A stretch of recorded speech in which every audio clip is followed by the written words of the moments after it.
अस्सलामुअलैकुम रहमतुल्लाहि व बरकातहू। तो आज हम कुवैत की कुछ बड़ी अपडेट आप लोगों के साथ शेयर करने वाले हैं।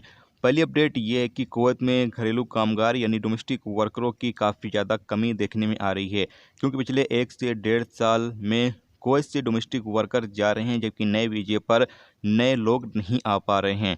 कुवैत डोमेस्टिक वर्कर एजेंसी के प्रमुख खालिद अल खदन ने बताया है कि कुवैत में रमज़ान से पहले काफ़ी सारे नए डोमेस्टिक वर्करों की एंट्री कुवैत में करने की तैयारी चल रही है। उन्होंने बताया कि 15 मार्च से फिलीपींस से डोमेस्टिक वर्करों का आने का सिलसिला शुरू कर दिया जाएगा, जो नए वीज़े पर कुवैत आएंगे।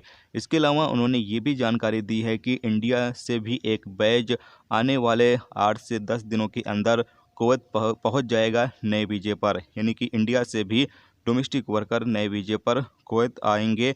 जो लोग ड्राइवर का काम करते हैं या खद्दामा वगैरह काम करते हैं डोमेस्टिक वर्कर में, ऐसे तमाम लोगों को कुवैत आने की परमिशन दी जाएगी जो डोमेस्टिक वर्कर के तहत आते हैं।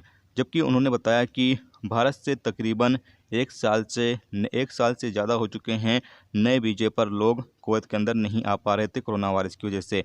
जबकि अब इंडिया के लिए यानी भारत के लिए भी वीज़ा ओपन किया जा रहा है और भारत से भी घरेलू कामगार कुवैत आ सकेंगे। तो ये एक बड़ी खबर है कि फ़िलीपीन और इंडिया से घरेलू कामगारों की वापसी का जो सिलसिला है वो शुरू किया जा रहा है। नए वीज़े पर जो लोग जाना चाहते हैं डोमेस्टिक वर्कर के तौर पर, वो तमाम लोग जा सकते हैं।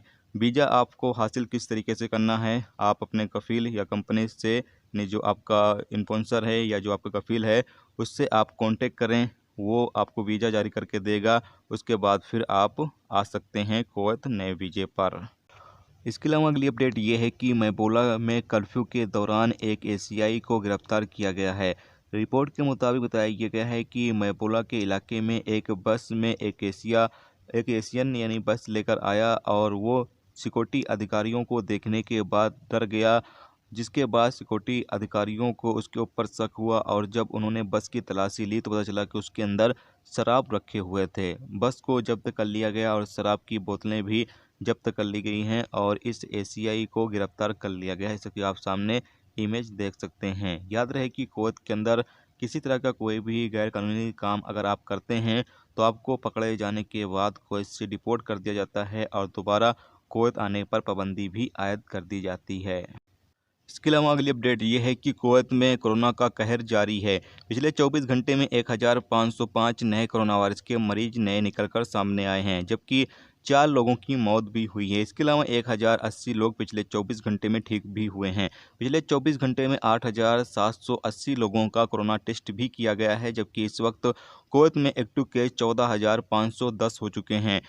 पिछले टाइम से अभी एक्टिव केस की तादाद लगातार कुवैत में बढ़ रही है। इसके अलावा आईसीयू में 187 केस भी हो चुके हैं। इसके अलावा अगली अपडेट ये है कि कुवैत में मौजूद इंडियन एम्बेसी ने ऐलान किया है कि अगर किसी को भी एम्बेसी से कोई काम करवाना है तो वो सुबह 8 बजे से दोपहर के 1 बजे तक इंडियन एम्बेसी में विजिट कर सकते हैं। इंडियन एम्बेसी में जो काम है वो सुबह 8 बजे से शुरू होगा और दोपहर के 1 बजे तक जारी रहेगा। उसके बाद इंडियन एम्बेसी बंद कर दी जाएगी। जिन लोगों का काम इंडियन एम्बेसी से है वो इस दौरान विजिट कर सकते हैं। तो ये दोस्तों कुवैत की कुछ बड़ी और अहम खबरें जो आप लोगों के साथ शेयर की गई। तो उम्मीद करता हूँ ये वीडियो आपको पसंद आई होगी। पसंद आई लाइक और शेयर जरूर करें। चैनल पर नए हो चैनल को सब्सक्राइब कर लें, क्योंकि यहाँ पर आपको कुवैत के हवाले से जो भी ताज़ा तरीन अपडेट और ताज़ा तरीन मालूमात होगी वो आप दोस्तों के साथ शेयर की जाती रहेगी। चलिए फिर मिलते हैं नेक्स्ट वीडियो नेक्स्ट टॉपिक के साथ। जब तक रखिए अपना ख्याल, ओके, खुदा हाफिज़।